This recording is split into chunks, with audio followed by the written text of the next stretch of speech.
Welcome back to life stories with Gayathri Arun. ഇന്നത്തെ video എന്ന് പറയുന്നത് ഞാൻ ഇതുവരെ ചെയ്യാത്ത ഒരു വീഡിയോ ആണ്. അതായത് റീക്രിയേറ്റിംഗ് എ ലുക്ക്. നമ്മളിപ്പം സെലിബ്രിറ്റീസിൻ്റെയൊക്കെ ലുക്ക് റീക്രിയേറ്റ് ചെയ്യുന്ന വീഡിയോസ് ഭയങ്കര ട്രെൻഡിങ് ആണ്. അപ്പം ഞാൻ വിചാരിച്ചു ഞാനും അങ്ങനെ ഒന്നും ഇതുവരെ ചെയ്തിട്ടില്ല. അപ്പം ഞാൻ ഇന്ന് റീക്രിയേറ്റ് ചെയ്യാൻ പോകുന്ന ലുക്ക് ഏതാണെന്ന് വെച്ചാൽ ഈ ലുക്കാണ്. ഞാൻ എൻ്റെ തന്നെ ലുക്ക് റീക്രിയേറ്റ് ചെയ്യാൻ പോവാണ്. അങ്ങനെ ആരെങ്കിലും ചെയ്തിട്ടുണ്ടോ എന്ന് എനിക്ക് അറിഞ്ഞുകൂടാ. ഞാൻ എന്തായാലും ഇത് ചെയ്യാൻ പോവാണ്. നിങ്ങളിപ്പോൾ കണ്ട ഫോട്ടോ ഞാൻ ഈ ഇടയ്ക്ക് നമ്മുടെ പ്രിയപ്പെട്ട ആക്ടർ ജയറാമേട്ടൻ്റെയും പാർവതി ചേച്ചിയുടെ മോള് ചക്കിയുടെ വെഡ്ഡിങ് റിസപ്ഷന് പോയ ഫോട്ടോ ആണ്. അതിൻ്റെ വീഡിയോ കുറേ ഓൺലൈൻ മീഡിയയിൽ വന്നപ്പോൾ ആ വീഡിയോ എനിക്ക് ഷെയർ ചെയ്തുകൊണ്ട് കുറേ പേര് എന്നോട് ചോദിച്ചു, ഈ സാരി എവിടെ നിന്നാണ്, ബ്ലൗസ് നല്ല രസമുണ്ട്, ടോട്ടൽ അപ്പിയറൻസ് നല്ല രസമുണ്ട്, മേക്കപ്പ് ആരാ ചെയ്തേ, ഇതൊന്നുകൂടെ ഈ ലുക്ക് റീക്രിയേറ്റ് ചെയ്യാൻ പറഞ്ഞുകൊണ്ട്. അപ്പം ഞാൻ വിചാരിച്ചു വൈ നോട്ട്. അത് ഞാൻ തന്നെ റെഡി ആയതാണ്, ഞാൻ തന്നെ മേക്കപ്പ് ചെയ്ത്, ഞാൻ തന്നെ ഹെയർ ചെയ്ത്, ഞാൻ തന്നെ സാരി ഉടുത്ത് പോയ ഫംഗ്ഷനാണ്. അപ്പോൾ ആ ലുക്ക് ഞാൻ ഇന്ന് ഒന്നുകൂടെ റീക്രിയേറ്റ് ചെയ്യാൻ പോവാണ്. നിങ്ങൾക്ക് എൻ്റെ സാരിയുടെ ഡീറ്റെയിൽസും മേക്കപ്പ് എങ്ങനെയായിരുന്നു എന്നൊക്കെ ഞാൻ കാണിച്ചു തരാം. വീഡിയോയിലേക്ക് കിടക്കാം. സാരിയും ബ്ലൗസിനെ പറ്റിയിട്ടാണ് കൂടുതൽ എൻക്വയറി വന്നതെന്ന് ഞാൻ പറഞ്ഞില്ല. അതൊക്കെ ഞാൻ കാണിച്ചു തരാം. അപ്പോൾ അതിന് മുമ്പ് നമുക്ക് മേക്കപ്പ് ഒന്ന് സ്റ്റാർട്ട് ചെയ്യാം. ഹെയർ ഞാൻ ആക്ച്വലി ഇങ്ങനെ തന്നെ ജസ്റ്റ് ഞാൻ ഇങ്ങനെ മിഡിൽ പോർഷൻ എടുത്തിട്ട് ഇതുപോലെ പോണി കെട്ടിയിട്ട് ഫ്രണ്ടിൽ ഇങ്ങനെ ഹെയർ ഇങ്ങനെ ഇട്ടിട്ടാണ് പോയത്. വളരെ സിമ്പിളായിട്ട്, കാരണം എനിക്ക് അന്ന് മോർണിംഗ് വേറൊരു ഫംഗ്ഷൻ കഴിഞ്ഞ് വന്നിട്ട് പെട്ടെന്ന് റെഡിയായി പോയതാണ്. അപ്പോൾ അതുകൊണ്ട് എനിക്ക് ഒരുപാട് സമയമൊന്നും റെഡി ആവാനും കിട്ടിയില്ല. അപ്പോൾ ഇങ്ങനെ ജസ്റ്റ് ഞാൻ ഹെയർ ഇതുപോലൊരു പോണി കെട്ടിയിട്ടാണ് പോയത്. അപ്പോൾ ഹെയർ ഇങ്ങനെ തന്നെയാണ്. നമുക്ക് ലാസ്റ്റ് ഒന്നുകൂടെ ഒന്ന് നീറ്റാക്കാം. ഇപ്പം നമുക്ക് ഫേസ് സ്റ്റാർട്ട് ചെയ്യാം. അപ്പം ഞാൻ ആദ്യം ചെയ്യുന്നത് ടോണറാണ് യൂസ് ചെയ്യുന്നത്. ടോണറിന് പകരം ആക്ച്വലി ഒരു ഫേഷ്യൽ ഒരു മിസ്റ്റാണ് ഞാൻ യൂസ് ചെയ്യുക എപ്പോഴും. റോസ് വാട്ടറാണിത്. റോസ് വാട്ടർ നല്ല ടോണറാണ്. അപ്പം നാച്ചുറൽ ആയതുകൊണ്ട് ഞാൻ ഇതാണ് ടോണറായിട്ട് യൂസ് ചെയ്യുന്നത്. വേറെ ഒന്നും യൂസ് ചെയ്യാറില്ല.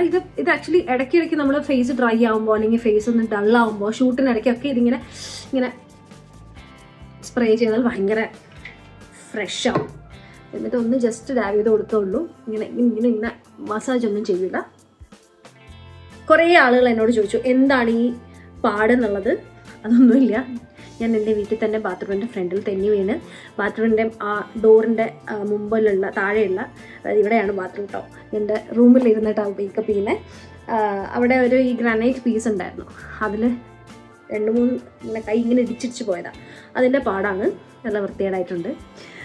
ഓക്കെ, സോ ടോൺ ചെയ്ത് കഴിഞ്ഞിട്ട് നമുക്ക് ഒരു വൈറ്റമിൻ സി സെറം യൂസ് ചെയ്യാം. വൈറ്റമിൻ സിയുടെ ഒരു സെറമുണ്ട്. ഇതെനിക്ക് എല്ലാവർക്കും വൈറ്റമിൻ സി പറ്റുമെന്ന് എനിക്ക് അറിഞ്ഞുകൂടാ കേട്ടോ. ചിലർക്ക് ആക്നെ പ്രോൺ സ്കിന്നാണെങ്കിൽ ചിലപ്പോൾ വൈറ്റമിൻ സി പ്രോബ്ലം ഉണ്ടാവും. അപ്പോൾ അതൊക്കെ നിങ്ങളുടെ സ്കിൻ സ്പെഷ്യലിസ്റ്റ്, കോസ്മെറ്റോളജിസ്റ്റിനോടോ ഡോക്ടറോടൊക്കെ ചോദിച്ചിട്ട് മാത്രം യൂസ് ചെയ്യുക. ഏത് പ്രോഡക്റ്റാണ് നിങ്ങൾക്ക് നന്നായിട്ട് സൂട്ടാവുന്നത് അത് മാത്രം ഉപയോഗിക്കുക. സോ ഇപ്പം ഞാൻ വൈറ്റമിൻ സി യൂസ് ചെയ്തു. ഇനി അതിനുശേഷം ഒരു മോയ്സ്ചറൈസർ യൂസ് ചെയ്യാണ്. ചില സമയങ്ങളിൽ വീട്ടിൽ നിൽക്കുകയാണെങ്കിൽ ഞാൻ ഈ വൈറ്റമിൻ സിയും പിന്നെ ഒരു സൺസ്ക്രീനും മാത്രമേ യൂസ് ചെയ്യാറുള്ളൂ. ഈ മോയ്സ്ചറൈസർ സ്കിപ്പ് ചെയ്യും, കാരണം ഭയങ്കര ഓവർ പാക്ഡ് ആയിട്ടിരിക്കേണ്ട വിചാരിച്ചിട്ട്. ഇതിപ്പം മേക്കപ്പ് ഉള്ളത് കൊണ്ട് മേക്കപ്പിന് കുറച്ച് നമ്മുടെ സ്കിന്ന് കുറച്ച് എന്താ പറയുക, എനിക്ക് ഇത്തിരി ഹൈഡ്രേറ്റഡ് ആയിട്ട് ഇരിക്കുന്നതാണ് ഇഷ്ടം. ഒരു ഓയിലി ഫീലാണ് എനിക്കിഷ്ടം. അതുകൊണ്ട് നല്ലപോലെ മോയ്സ്ചറൈസ് ചെയ്ത് ഹൈഡ്രേറ്റ് ചെയ്തിട്ടാണ് ഞാൻ മേക്കപ്പ് ചെയ്യുക. പലരും പ്രോഡക്ട്സ് ചോദിക്കാറുണ്ട് ഇങ്ങനത്തെ വീഡിയോസ് ചെയ്യുമ്പോൾ. ഞാൻ യൂസ് ചെയ്യുന്ന പ്രോഡക്റ്റുകൾ ചിലപ്പോൾ നിങ്ങൾക്ക് പറ്റില്ല. പുതിയ പ്രോഡക്റ്റ് വാങ്ങിച്ചാൽ തന്നെ പാച്ച് ടെസ്റ്റ് ചെയ്ത് നിങ്ങൾക്ക് സ്യൂട്ടബിൾ ആണോ ചോദിച്ച് എക്സ്പേർട്സിനോട് ചോദിച്ചിട്ട് മാത്രം ഉപയോഗിക്കുക. സ്കിന്നാണ് അതൊക്കെ കൊണ്ടുപോയി ഓരോ പ്രോഡക്റ്റുകൾ ഉപയോഗിച്ച് എന്തെങ്കിലുമൊക്കെ ആക്നെ മാർക്സും ഒക്കെ വന്നു കഴിഞ്ഞാൽ പിന്നെ അതിന് വേറെ ട്രീറ്റ്മെൻറ്റ് പൈസ മുടക്കണം. സ്കിൻ ട്രീറ്റ്മെൻറ്റ്സ് എല്ലാം എക്സ്പെൻസീവാണ്. അപ്പം സ്കിന്നിൻ്റെ കാര്യത്തിൽ വളരെ കെയർഫുൾ ആയിട്ടിരിക്കുക. നമ്മൾ മോയ്സ്ചറൈസർ ചെയ്ത് കഴിഞ്ഞിട്ട് ഇനി സൺസ്ക്രീൻ. നൈറ്റ് ഫങ്ഷൻ ആയിരുന്നു അത്, ബട്ട് സ്റ്റിൽ ഞാൻ എപ്പോൾ മേക്കപ്പ് ചെയ്യുമ്പോഴും സൺസ്ക്രീൻ യൂസ് ചെയ്യാറുണ്ട്. കാരണം സൺ മാത്രമല്ല UV ലൈറ്റ്സ്. അപ്പം അതുകൊണ്ട് തന്നെ സ്കിൻ പ്രൊട്ടക്ഷന് ഏത് സമയത്താണെങ്കിലും പുറത്ത് പോകുമ്പോൾ സൺസ്ക്രീൻ നല്ലതാണ്. സൺസ്ക്രീൻ മാത്രമാണ് ഈ അണ്ടർ ഐ ഏരിയയിൽ ഇടാൻ പെർമിഷനുള്ളൊരു സാധനം. അണ്ടർ ഐ ക്രീം അല്ലെങ്കിൽ സൺസ്ക്രീൻ, ഇത് രണ്ടും മാത്രമേ അണ്ടർ ഐ ഏരിയയിൽ യൂസ് ചെയ്യാവുള്ളൂ. ബാക്കിയെല്ലാം ഈ ഏരിയയിൽ യൂസ് ചെയ്യാതിരിക്കുക. അതുപോലെ തന്നെ അണ്ടർ ഐ ഏരിയയിൽ ക്രീം ഇടുമ്പോൾ നമ്മുടെ ഈ റിംഗ് ഫിംഗർ യൂസ് ചെയ്തിട്ട് അപ്ലൈ ചെയ്യാൻ ശ്രമിക്കുക. കാരണം റിംഗ് ഫിംഗർ ആകുമ്പോഴത്തേക്കും നമ്മൾ കൊടുക്കുന്ന പ്രഷർ കുറവായിരിക്കും. സോ വൈറ്റമിൻ സി അപ്ലൈ ചെയ്തു, മോയ്സ്ചറൈസർ അപ്ലൈ ചെയ്തു, സൺസ്ക്രീൻ അപ്ലൈ ചെയ്തു, നമ്മുടെ സ്കിന്ന് പ്രിപ്പയർ ചെയ്ത് കഴിഞ്ഞു. എന്തിന്? മേക്കപ്പ് ചെയ്യാൻ വേണ്ടിയിട്ട്. ഇനി നമുക്ക് മേക്കപ്പിൻ്റെ ഫസ്റ്റ് സ്റ്റെപ്പ് സ്റ്റാർട്ട് ചെയ്യാം. മുഖത്തുള്ള കറുത്ത പാടുകളൊക്കെ മറയ്ക്കുക എന്നുള്ളതാണ് നമ്മുടെ ഫസ്റ്റ് സ്റ്റെപ്പ്. ജസ്റ്റ് ഞാൻ ഈ ഒരു ഏരിയയിൽ മാത്രം, അതായത് മാർക്സ് ഉള്ള ഏരിയയിൽ മാത്രം ഒന്ന് കൺസീൽ ചെയ്യാം. ജസ്റ്റ് ഇങ്ങനെ ആക്കി കൊടുക്കത്തേ ഉള്ളൂ.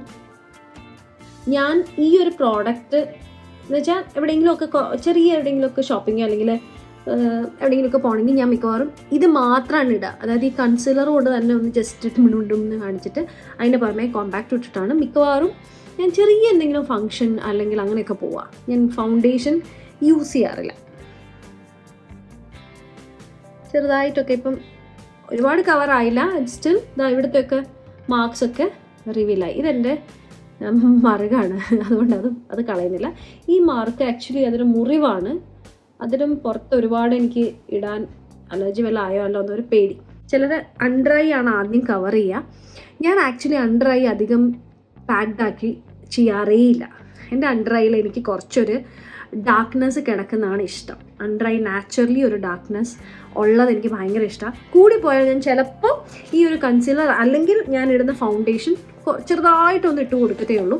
ഒരുപാട് നമ്മൾ കൺസീൽ ചെയ്ത് അവിടെ ഇങ്ങനെ ഞാൻ പാക്ഡ് ആക്കാറില്ല. അപ്പം എനിക്കിങ്ങനെ ഈ ഒരു നാച്ചുറൽ ഫീലിൽ തന്നെ ഇരിക്കുന്നതാണ് ഇഷ്ടം. അപ്പോൾ നമ്മൾ കൺസീൽ ചെയ്ത് കഴിഞ്ഞ് ഇനി നമുക്ക് ഫൗണ്ടേഷൻ അപ്ലൈ ചെയ്യാം. എൻ്റെ റീസെൻറ്റ് പർച്ചേസാണ് കേട്ടോ ഇത്. എൻ്റെ ഫേവറേറ്റ് ആണ്. ഇപ്പോഴത്തെ റീസെൻറ്റ് ഫേവറേറ്റ്. ഇത് ഞാൻ മലേഷ്യയിൽ പോയപ്പോൾ വാങ്ങിച്ച ബ്രാൻഡാണ്. അടിപൊളി ബ്രാൻഡാണ്. നല്ല ഫിനിഷാണ് ഇതിന്. ഞാൻ ഇതിനു മുമ്പ് ഷനലിൻ്റെ ഒരെണ്ണമാണ്, അതെൻ്റെ കഴിയാറായി. ഇത് ഭയങ്കര ഫിനിഷാണ്. എന്ന് വെച്ചാൽ ഇത് വലിയ കവറേജ് ഒന്നും ഇല്ല, പക്ഷെ വളരെ ലൈറ്റാണ്. നമ്മളൊരു ഓയിലി എഫക്റ്റ് വരണമെങ്കിൽ ഇത് നല്ലതാണ്. അങ്ങനെ കുറേ ഫൗണ്ടേഷൻസ് ഉള്ളതിൽ ഞാനിപ്പം സ്ഥിരമായി യൂസ് ചെയ്യുന്ന ഒന്ന് ഇതാണ്. ഞാൻ ജസ്റ്റ് ഒരു പീനട്ട് സൈസ് ഒറ്റ പമ്പ് അത് തന്നെ എനിക്ക് കൂടുതലാണ്. ഇത് ജസ്റ്റ് ഇങ്ങനെ ഇട്ട് കൊടുക്കും. എനിക്ക് കറക്റ്റ് കളർ ടോണായത്. ജസ്റ്റ് അവിടെയൊക്കെ ഇങ്ങനെ കുത്തിട്ട് ഇട്ട് കൊടുക്കുക. ജസ്റ്റ് ഡാബ് ചെയ്ത് കൊടുക്കുകയുള്ളൂ. ഇങ്ങനെ ചെയ്യില്ല. ഈ സമയത്ത് ഞാൻ ജസ്റ്റ് കണ്ണിൻ്റെ അടിയിൽ കണ്ടോ ഇങ്ങനെ ഒന്ന് ചെയ്തു കൊടുക്കും. അത്രയേ ഉള്ളൂ. അതാണ് എൻ്റെ അണ്ടർ ഐ കൺസീലിങ്. എനിക്ക് അത്രയേ ഉണ്ടാവുള്ളൂ. ഞാൻ ഒരുപാട് അണ്ടർ ഐ ചെയ്യില്ല. നെക്ക് നന്നായിട്ട് ബ്ലെൻഡ് ചെയ്ത് കൊടുക്കുക. പ്രത്യേകിച്ചും സാരിയൊക്കെ ആണെങ്കിൽ ഇത്രയും പോർഷൻ നന്നായിട്ട് കാണുന്നതാണ്. അപ്പോൾ ഇവിടെയൊക്കെ നന്നായിട്ട് ചെയ്ത് കൊടുക്കുക. ഇപ്പം ഞാൻ ജസ്റ്റ് പ്രോഡക്റ്റ് തീർന്നുകൊണ്ട് നിങ്ങൾക്ക് കാണിച്ചു തരുന്നത് കൊണ്ടും അവിടെയൊന്നും അധികം ഇടുന്നില്ല. വെറുതെ എന്തിനാ പ്രോഡക്റ്റ് വേസ്റ്റ് ആക്കുന്നത് എന്നുള്ളതുകൊണ്ട്. ഓക്കെ, സോ അത് കഴിഞ്ഞു. ഇനി നമുക്ക് ഐബ്രോ ഒന്ന് അടിപൊളിയാക്കി എടുക്കാം. ഇത് മാക്കിൻ്റെ ഒരു എംബാർക്ക് എന്നുള്ള ഷെയ്ഡാണ്. ആക്ച്വലി ഇത് ഐ ഷാഡോ ആണ്. ഇതാണ് ഞാൻ ഐബ്രോ ഫിൽ ചെയ്യാനായിട്ട് യൂസ് ചെയ്യുന്നത്. ഇത് എൻ്റെ മേക്കപ്പ് ആർട്ടിസ്റ്റ് അമൽ യൂസ് ചെയ്തുകൊണ്ടിരുന്നതാണ്. അപ്പോൾ അമലിനെ യൂസ് ചെയ്യുന്നത് കണ്ടിട്ട് എനിക്കത് കറക്റ്റ് ടോണാണ്. അപ്പം നല്ല ഫില്ലായിട്ട് ഫീൽ ചെയ്യും. നാച്ചുറലായിട്ടിരിക്കും, ബ്ലാക്ക് ആയിട്ടിരിക്കില്ല. ഒന്ന് ബ്രഷ് ചെയ്ത് കൊടുക്കുക. അപ്പോൾ വീഡിയോയിൽ ചിലപ്പോൾ നിങ്ങൾക്ക് ഭയങ്കര ഡാർക്കായിട്ട് ഫീൽ ചെയ്യുന്നുണ്ടാവും. നേരിട്ട് അത്ര തോന്നില്ല. ആദ്യം ഇങ്ങനെ ബോർഡർ വരച്ചിട്ട് ഞാനൊരു ഷേപ്പ് ക്രിയേറ്റ് ചെയ്യും. കാരണം എൻ്റെ ഐബ്രോസ് ആക്ച്വലി രണ്ട് ഷേപ്പാണ്. ഞാൻ ഒരേപോലെ ആക്കാൻ ശ്രമിക്കും. ചിലപ്പോൾ എൻ്റെ ഉള്ളിലെ കലാകാരി വിജയിക്കും, ചിലപ്പോൾ പരാജയപ്പെടും.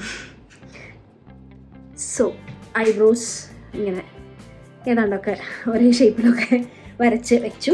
ഇനി നമുക്ക് ഐ ഷാഡോ ഇടാം. ഐ ഷാഡോ ഞാൻ സ്ഥിരമായിട്ട് യൂസ് ചെയ്യുന്ന ഒരു ഷെയ്ഡ് ഈ ഷെയ്ഡാണ്. ഇതൊന്നും ഇടുന്നതിൻ്റെ സയൻറ്റിഫിക് രീതിയൊന്നും എനിക്കറിയത്തില്ല. ഞാനിങ്ങനെ എൻ്റേതായ ഒരു രീതിയിൽ ഇങ്ങനെ അപ്ലൈ ചെയ്യുക. യെസ്, ഇത് ഭയങ്കര നാച്ചുറൽ ഷെയ്ഡാണ്.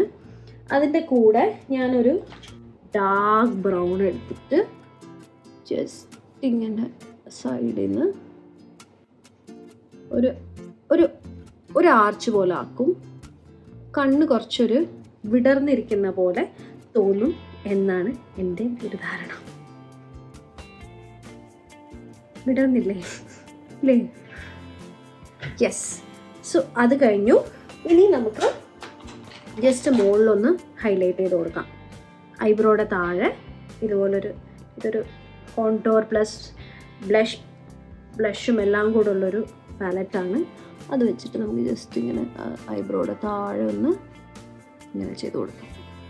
ഇനി ഇത് കഴിഞ്ഞിട്ട് ഞാൻ ചെയ്യുന്നത് ഒന്ന് കോൺടോർ ചെയ്യും. അതിനെൻ്റെ ഫേവറേറ്റ് സാധനം ഇതാണ്, ബെനിഫിറ്റിൻ്റെ കോൺടോർ. ഇതൊക്കെ ഞാൻ ഓരോ മേക്കപ്പ് ആർട്ടിസ്റ്റിൻ്റെ കയ്യിൽ നിന്ന് കണ്ടിട്ട് വാങ്ങിക്കുന്ന, എന്നുവെച്ചാൽ അവരുടെ കയ്യിൽ നിന്ന് വാങ്ങിക്കുന്നതല്ല, അവരുടെ കയ്യിൽ കണ്ടിട്ട് പിന്നെ ഞാൻ പൈസ കൊടുത്ത് വാങ്ങിക്കും. കണ്ടോ, നോസൊക്കെ നല്ല ഷാർപ്പാക്കിയിട്ടൊന്ന് കട്ട് ചെയ്തു. പിന്നെ ഈ ഒരു ഏരിയ നമ്മുടെ ചെവിയുടെ ഈ പോർഷനിൽ നിന്ന് ഇങ്ങനെ ഒന്ന് ചീക്ക് ആൻഡ് ചിൻ കോൺടോർ ചെയ്യാം. സോ ഇനി നമുക്ക് ഐ മേക്കപ്പ് സ്റ്റാർട്ട് ചെയ്യാം. മുകളിൽ മാത്രമേ എഴുതുന്നുള്ളൂ കേട്ടോ, താഴെ ഞാൻ ഒരു ബ്രൗൺ ഷെയ്ഡ് കൊടുക്കുന്നേ ഉള്ളൂ. ജസ്റ്റ് ഒരു സൈഡിൽ ഇങ്ങനെ ഒന്ന് അപ്പാക്കിയിട്ട് പിടിച്ച് കഴിഞ്ഞാൽ നമുക്ക് കറക്റ്റ് നല്ല ഷേപ്പിന് കിട്ടും. പിന്നെ ദൈവങ്ങളെയൊക്കെ ഒന്ന് വിളിച്ചോളാം നല്ല ഷേപ്പിൽ കിട്ടാൻ വേണ്ടിയിട്ട്. ഇനി ലൈൻ ചെയ്തതിന് ശേഷം ആണ് ലാഷ് വയ്ക്കുന്നത്. അന്ന് ലെൻസ് ഒന്നും വെച്ചിട്ടുണ്ടായിരുന്നില്ല. വലിയ ഷേപ്പ് നോക്കണ്ട, കാരണം ഞാനിത് സ്മഡ്ജ് ചെയ്യും. ഐബ്രോയുടെ ഇതില്ലേ, അത് വെച്ച് ഞാനിങ്ങനെ ഒന്ന് സ്മഡ്ജ് ചെയ്ത് കൊടുക്കും. കണ്ടോ, തമ്മിലൊരു ഡിഫറൻസ് ഫീൽ ചെയ്യുന്നില്ലേ? ഓക്കെ, അപ്പം രണ്ട് കണ്ണും അങ്ങനെ ഒന്ന് സ്മഡ്ജ് ചെയ്തെടുത്തിട്ടുണ്ട്. ഇതുകൊണ്ട് തന്നെ ഞാൻ ലോവർ പാർട്ടും ഒന്ന് ഫില്ല് ചെയ്ത് കൊടുക്കുന്നുണ്ട്. ഓക്കെ, ഇനി നമുക്ക് ലാഷ് വയ്ക്കാം. ലാഷ് വയ്ക്കട്ടെ. ലാഷ് ഞാനൊരു 52 ആണിപ്പോൾ യൂസ് ചെയ്യുന്ന നമ്പർ, യൂറോ പാരിസിൻ്റെ. മിക്കവാറും 52 to 55 അതിൽ ഏതെങ്കിലും ഒരു നമ്പറായിരിക്കും ഞാൻ യൂസ് ചെയ്യുക. കാരണം അതിനാണ് ഒരു നാച്ചുറൽ ഫീല്. നമ്മുടെ ഓൺ ലാഷ് ആണെന്നേ തോന്നുള്ളൂ പെട്ടെന്ന്.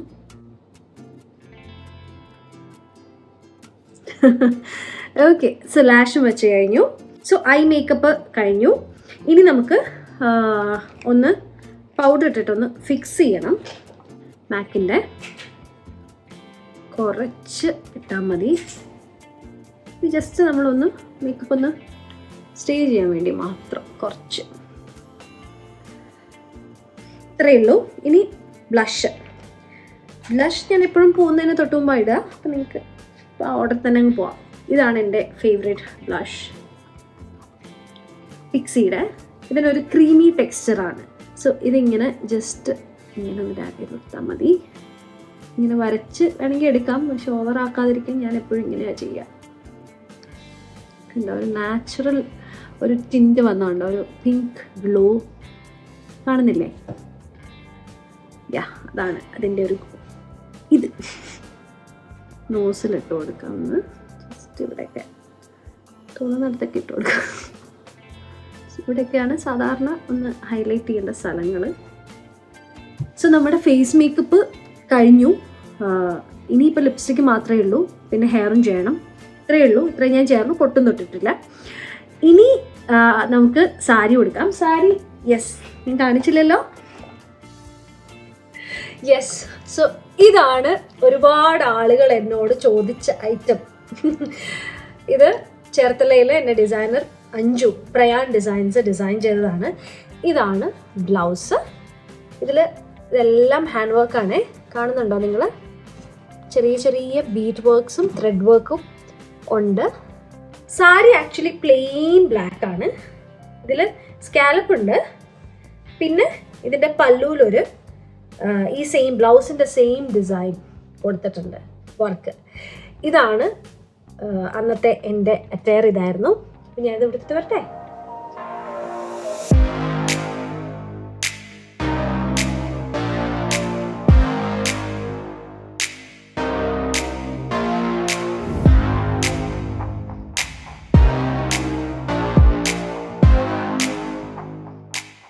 So I recreated my own look.